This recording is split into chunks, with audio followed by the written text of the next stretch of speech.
Hello friends, welcome to Ayush KSET NET online classes.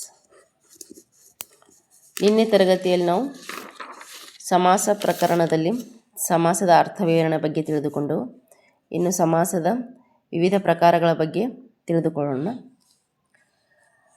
ಪರಪದದೋಳ್ ಅರ್ಥವರ್ತನಂ ಇರೆ ತತ್ಪುರುಷಂ. ಪರಪದದೋಳ್ ಅರ್ಥವರ್ತನಂ ಇರೆ ತತ್ಪುರುಷಂ ಸಮಂತು ಏಕಾಶ್ರಯಂ ಆಗಿರೆ ಕರ್ಮಧಾರಯಂ. ಸಮಂತು ಏಕಾಶ್ರಯಂ ಆಗಿರೆ ಕರ್ಮಧಾರಯಂ. ನೆಲಸಿರೆ ಮೊದಲೋಳ್ ಸಂಖ್ಯೆ ಅದೇವಲಂ ದ್ವಿಗುವಕ್ಕುಂ.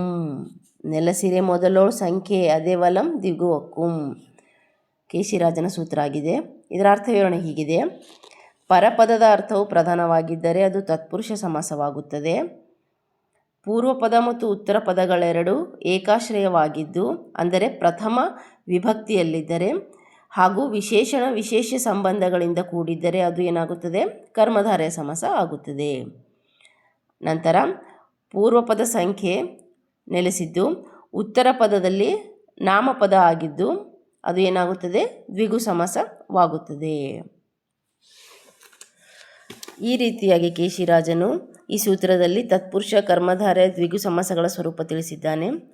ಇಲ್ಲಿ ಉದಾಹರಣೆಗೆ ಮಲ್ಲಿಗೆ ನೆನೆ ಎಂಬಲ್ಲಿ, ಮಲ್ಲಿಗೆ ನೆನೆ ಎಂಬಲ್ಲಿ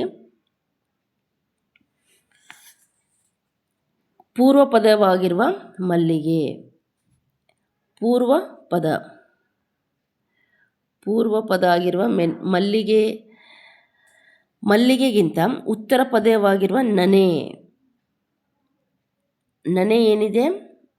ಪ್ರಧಾನವಾಗಿದೆ, ಮುಖ್ಯವಾಗಿದೆ.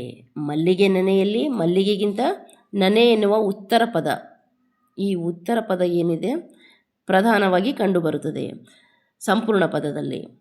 ಹಾಗಾಗಿ ಉತ್ತರ ಪದ ಪ್ರಧಾನವಾಗಿ ಕಂಡುಬರುವ ಸಮಾಸ ಏನಾಗುತ್ತದೆ? ತತ್ಪುರುಷ ಸಮಾಸ ಆಗಿ ಕಂಡುಬರುತ್ತದೆ.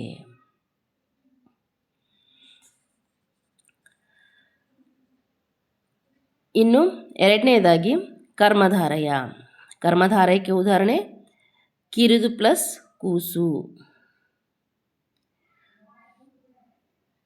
ಕಿರಿದು ಪ್ಲಸ್ ಕೂಸು ಕಿರುಗೂಸು. ಕಿರಿದು ಪ್ಲಸ್ ಕೂಸು ಕಿರುಗೂಸು. ಇಲ್ಲಿ ಉಭಯ ಪದಗಳೆರಡು, ಉಭಯ ಅಂದರೆ ಎರಡು, ಕಿರಿದು ಕೂಸು, ಈ ಎರಡೂ ಉಭಯ ಪದಗಳಲ್ಲಿ ಒಂದೇ ವಿಭಕ್ತಿ ಪ್ರತ್ಯಯ ಅಂದರೆ ಪ್ರಥಮ ವಿಭಕ್ತಿ ಪ್ರತ್ಯಯ. ಕಿರಿದು ದು ಅಲ್ಲಿ ಉ ಪ್ರಥಮ ವಿಭಕ್ತಿ ಪ್ರತ್ಯಯ ಕಂಡುಬಂದರೆ, ಕೂಸು ಇದರಲ್ಲೂ ಸಹ ಉ ಪ್ರಥಮ ವಿಭಕ್ತಿ ಪ್ರತ್ಯಯ. ಈ ರೀತಿ ಉಭಯ ಪದಗಳಲ್ಲಿ ಒಂದೇ ವಿಭಕ್ತಿ ಇರುವುದರಿಂದ, ಅಂದರೆ ಒಂದೇ ವಿಭಕ್ತಿ ಏಕಾಶ್ರಯ, ಎರಡೂ ವಿಭಕ್ತಿ ಅಂದರೆ ಎರಡು ಉಭಯ ಪದಗಳಲ್ಲಿ ಒಂದೇ ವಿಭಕ್ತಿ ಪ್ರತ್ಯಯ ಏಕಾಶ್ರಯವಾಗಿರುವುದರಿಂದ, ಅದೇ ರೀತಿಯಾಗಿ ಪೂರ್ವ ಪದವು ವಿಶೇಷಣ ವಿಶೇಷ. ಮೊದಲನೇದಾಗಿ ಉಭಯ ಪದಗಳಲ್ಲಿ ವಿಭಕ್ತಿ ಪ್ರತ್ಯಯ ಏಕಾಶ್ರಯ ಆಗಿರುತ್ತೆ. ಇನ್ನು ಎರಡನೇದಾಗಿ ವಿಶೇಷಣ ವಿಶೇಷ. ಪೂರ್ವ ಪದ ಮತ್ತು ಉತ್ತರ ಪದಗಳಲ್ಲಿ ವಿಶೇಷಣ ವಿಶೇಷ ಕಂಡುಬರುತ್ತದೆ. ಇಲ್ಲಿ ಕಿರಿದು ಇದೇನಿದೆ? ವಿಶೇಷಣ ಪದ ಇದೆ, ವಿಶೇಷಣ. ಕೂಸು ವಿಶೇಷ್ಯ, ವಿಶೇಷ್ಯ. ಈ ರೀತಿ ವಿಶೇಷ ವಿಶೇಷ, ವಿಶೇಷಣ ವಿಶೇಷ ಕೂಡಿರುವ ಪದಗಳಿಗೆ ನಾವು ಕರ್ಮಧಾರಯ ಸಮಾಸವನ್ನು ನಾವು ಎರಡೂ ರೀತಿಯಲ್ಲಿ ಗುರುತಿಸಬಹುದು.